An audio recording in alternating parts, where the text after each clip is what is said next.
Halo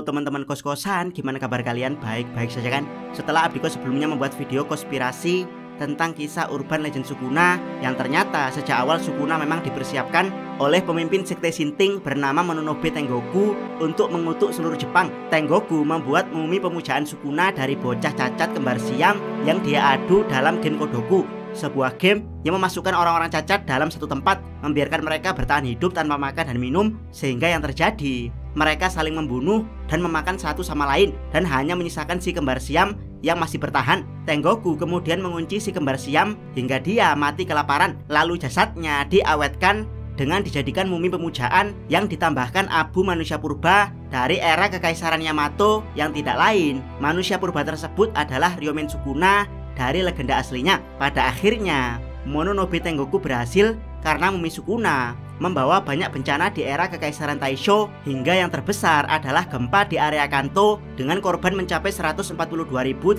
orang. Tengoku pada akhirnya tewas dengan menggorok lehernya sendiri di hadapan mumi Sukuna, meninggalkan pesan terakhir dengan darahnya bahwa Jepang akan hancur. Yap, kemungkinan sosok Mononobe Tengoku di urban legend Sukuna adalah inspirasi dari sosok Kenjaku di Jujutsu Kaisen. Kembar siam terkutuk adalah Itadori Yuji dan Sukuna, sementara Kodoku Game adalah Cooling Game di Jujutsu Kaisen dan chapter 209 Jujutsu Kaisen sedikit banyak membuka rahasia yang selama ini membuat kita penasaran mengenai akhir dari Cooling Game seperti apa. Karena minggu ini Jujutsu Kaisen libur, yuk kita fokuskan pembahasan mengenai prediksi akhir dari Cooling Game seperti apa. Check it bro.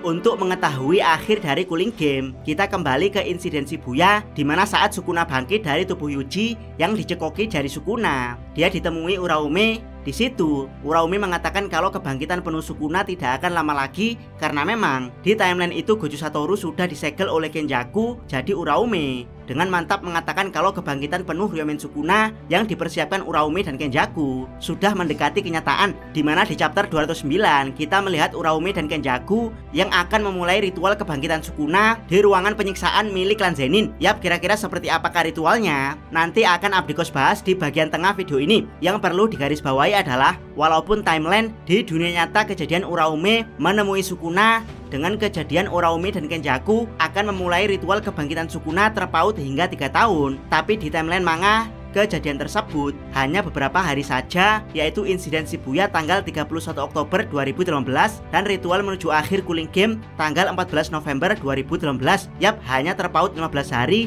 Jadi tidak salah kalau Uraume mengatakan kebangkitan penuh Sukuna akan sebentar lagi. Bahkan di ruangan ritual, yaitu tempat penyiksaan milik keluarga Zenin, kita masih bisa melihat mayat Ogi Zenin yang habis dibantai maki. Yang menarik adalah di arc perburuan Tengen oleh Kenjaku. Di situ Kenjaku mengatakan kalau Cooling Game telah memenuhi tugasnya sebagai media untuk penggabungan Tengen dengan penduduk Jepang, yang mana timeline Kenjaku saat itu adalah 16 November 2018 alias 2 hari setelah kejadian di chapter 209. Jadi sudah pasti tujuan akhir dari Cooling Game akan terjadi di 2 hari terakhir sebelum Kenjaku memburu Tengen. Yap, dari semua data-data yang sudah Abdikos kumpulkan, mari kita menebak seperti apa akhir dari Cooling Game. Jika memang Cooling Game ini terinspirasi dari kisah urban legend Sukuna seperti yang Abdikos buatkan video pembahasan lengkapnya. Pertama-tama akan terjadi pembantaian super brutal di Cooling Game layaknya Kodoku Game. Yap, walaupun Cooling Game adalah game saling bantai, tapi selama Cooling Game berlangsung, kita tidak ditunjukkan panel pembantaian yang benar-benar brutal. Pembantaian panda, pembantaian Kuro Urushi, pertarungan Megumi, pertarungan Hakari melawan Kashimo, dan juga pertarungan di koloni Sakurajima memang brutal, tapi situasinya tidak semencekam dari gambaran Cooling Game itu sendiri yang dikatakan adalah game saling bantai antara penyihir, manusia, dan kutukan. Yap, kurang gregetnya Cooling Game sejauh ini terjadi karena ada penyihir yang tidak serius ingin melakukan pembantaian. Yang paling serius mungkin adalah koloni Sendai. Namun ya, ketika hanya tersisa penyihir super kuat, maka terjadi deadlock di mana penyihir tidak ingin saling membantai lagi. Roh kutukan yang dilepaskan Kenjaku di koloni juga kurang berguna karena ada penyihir baik yang lebih kuat dengan baik hati membantai para kutukan tersebut. Untuk itulah Kenjaku butuh pemicu agar pembantaian di Cooling Game benar-benar terjadi. Dan ya, pemicu tersebut adalah tentara Amerika atau mungkin tentara dari Cina dan negara-negara superpower yang minim pengetahuan tentang dunia jujutsu dengan iming-iming energi kutukan sebagai energi alternatif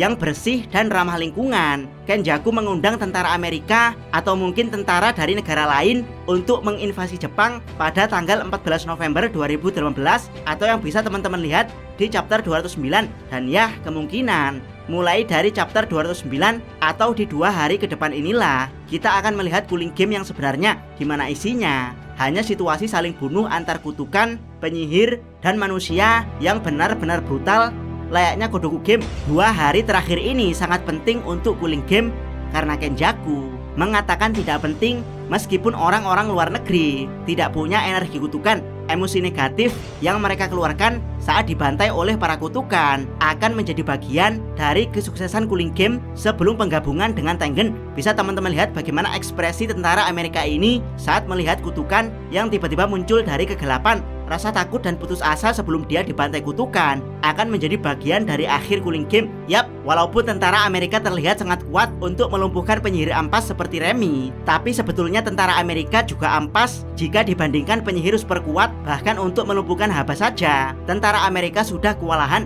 Yap, ini Haba yang kepalanya berhasil dihancurkan Yuji dengan tangan kosong. Jadi tidak ada harapan tentara Amerika menang melawan para penyihir dan kutukan yang sangat kuat. Terbukti konvoi mereka berhasil dibantai Haze-no-Ki Iori sendirian. Kedua, setelah pembantaian para tentara Amerika oleh para kutukan dan penyihir kuat, berikutnya kita akan melihat nasib para penyihir yang berhasil ditangkap oleh para tentara. Yap, apa gunanya penyihir yang berhasil ditangkap oleh tentara Amerika kalau sejak awal Kenjaku membohongi tentara Amerika agar dibantai oleh para kutukan? Menurut Abdikos, disinilah ritual Godoku Game versi Jujutsu Kaisen akan dimulai. Yap, Kenjaku akan membawa para penyihir yang berhasil ditangkap oleh tentara Amerika ke ruangan penyiksaan milik klan Zenin, atau mungkin sekalian tentara Amerika dan para kutukan yang berhasil dikumpulkan Kenjaku. Disinilah ritual Godoku Game akan dimulai. Para penyihir, tentara, dan kutukan akan saling bantai satu sama lain. Darah mereka akan digunakan untuk kebangkitan Sukuna, di mana Uraume mengatakan kalau Sukuna akan puas melihat kejamnya pembantaian yang akan terjadi di ruangan ini. Sukuna akan bermandikan darah dari para korban pembantaian, di mana mandi yang dimaksud di sini adalah ablution atau bersuci. Ini mirip seperti ritual penyucian, namun bedanya Sukuna menggunakan darah manusia. Dia akan dibebaskan dari tubuh kutukannya untuk dibangkitkan secara sempurna. Dan ya, kita sendiri pernah melihat adegan Sukuna mandi darah di anime. Kemungkinan ini adalah foreshadowing yang diberikan Gege Akutami, mengingat Gege Akutami juga terlibat dalam pembuatan anime Jujutsu Kaisen.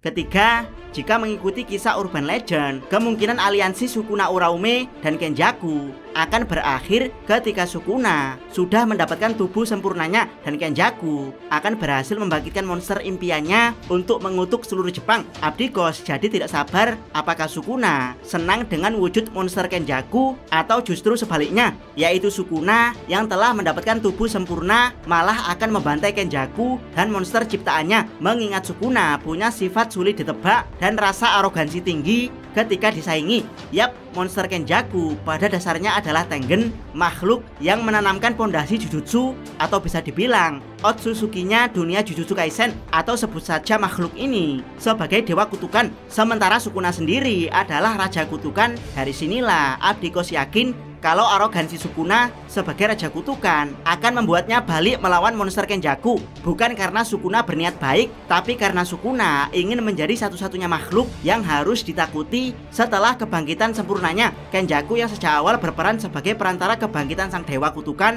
dan sang raja kutukan pada akhirnya akan tunduk layaknya Mononobe Tengoku yang tunduk pada Mumi Sukuna di kisah urban legend Sukuna. Yap, Abdikos sangat tidak sabar menantikan kejadian super besar di akhir arc Cooling Game ini. Abdikos yakin maksud Gege Akutami kalau Jujutsu Kaisen akan berakhir di tahun 2023 ini. Maksudnya adalah akhir dari kisah Jujutsu Kaisen Itadori Yuji, tapi bukan akhir dari kisah Jujutsu Kaisen, sama seperti peralihan MC dari Yuta ke Yuji. Jadi di akhir tahun ini kita akan melihat nasib akhir dari Yuji dan Sukuna. Jika memang Yuji harus mati, maka kisah Jujutsu Kaisen berikutnya akan menceritakan MC baru lagi yang tentu saja masih berhubungan dengan kisah panjang Jujutsu Kaisen. Biasanya akan diikuti oleh hiatus lama untuk GG Akutami mencari ide segar mengenai cerita Jujutsu Kaisen berikutnya. Jangan lupa subscribe channel Otakos dan jangan lupa share video ini. Salam.